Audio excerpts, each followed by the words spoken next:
it is very natural that your life will change very, very quickly, very, very dramatically as a consequence of this journey.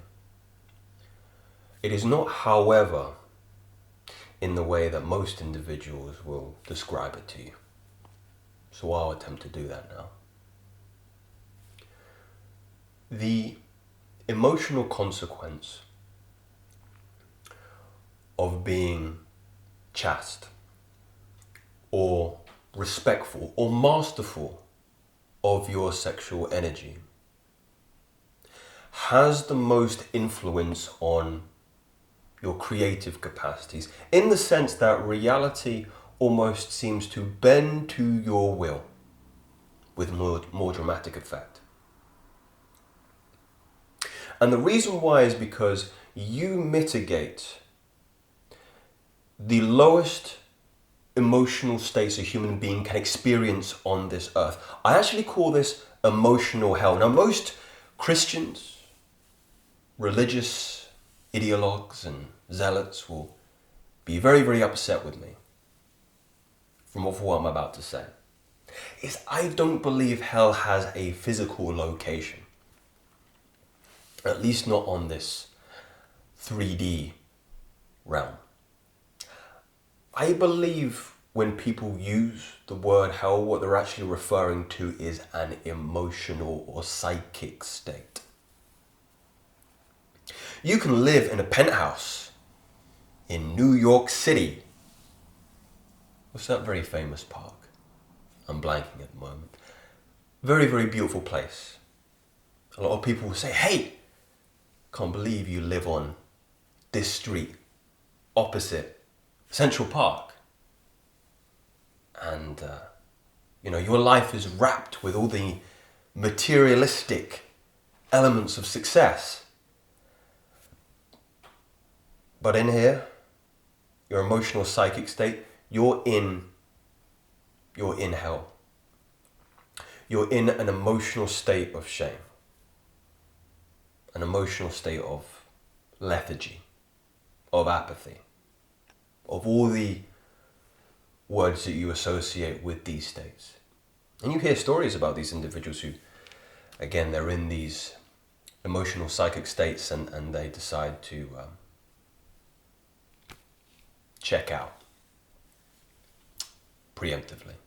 Anyway, how does what I'm describing to you, why should you care? Because it's the rationality, it's the system by which you get what you want. That's what I'm really talking about here. I don't believe that it's of any other consequence, the biological component, the endocrine component.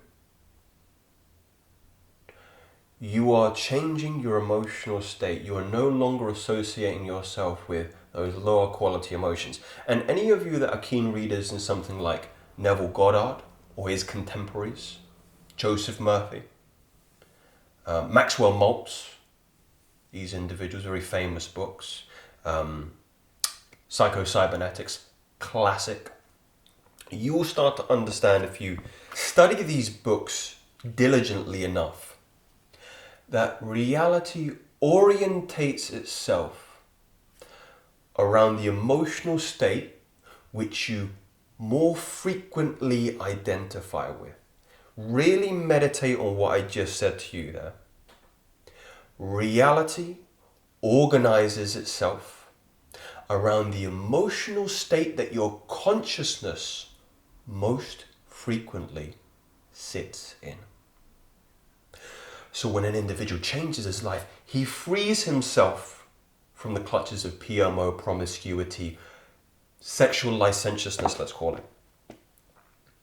He starts to move up that emotional scale from that hell, right?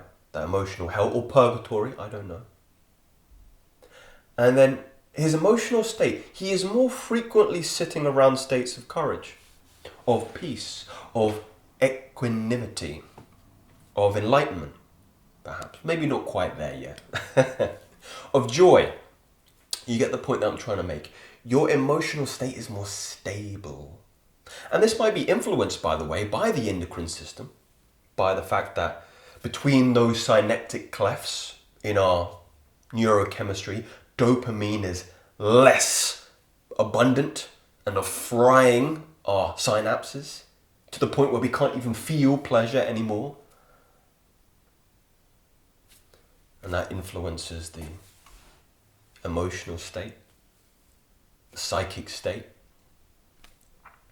And then what happens after a time, because this does take time. It does take time. Don't believe that you're going to get there. Well, I won't say what I'm going to say there because, again, it's going to be contrary to your progress. Believe you can get there quickly. That's what I will say. Tell yourself convincing stories. Mine is very, very powerful in this way. The universe turns around. It looks at you and goes, there's a change here happening in the consciousness of this individual. Of this incarnation, Joseph, I see. It was interesting. Well, it wasn't too interesting. Because he was almost like an NPC. His emotional state was more frequently identified with individuals who are in hell. Yeah. He was just part of the horde. They call it morphic resonance. In that way, he was just oscillating at the lowest, or the other vibrations of the other humans around him. You know, maybe he was hanging around with individuals who were doing drugs and drinking and promiscuous and licentiousness. So his energy just matched them. It's an interesting study. I think they put 100 metronomes in the room. This is morphic resonance. I believe I'm using the term correctly. And the metronomes all started at different times. So it's chaos in this room. But after a time, when they left it alone, they all synchronized. Think about that. From chaos to order. It's pretty remarkable. But now his state is changing because he is freeing himself of all the tropes that most modern man and woman allow themselves to become identified with. His emotional field is changing. And therefore, actually, the reality around him doesn't reflect that emotional state. Let's change it. Let's give him more opportunity. Let's give him more abundance. Let's give him more friends that are in alignment and incongruence with his energy that he's experiencing right now. Let's make sure the outer reflects the inner. It's the mirror principle over and over again.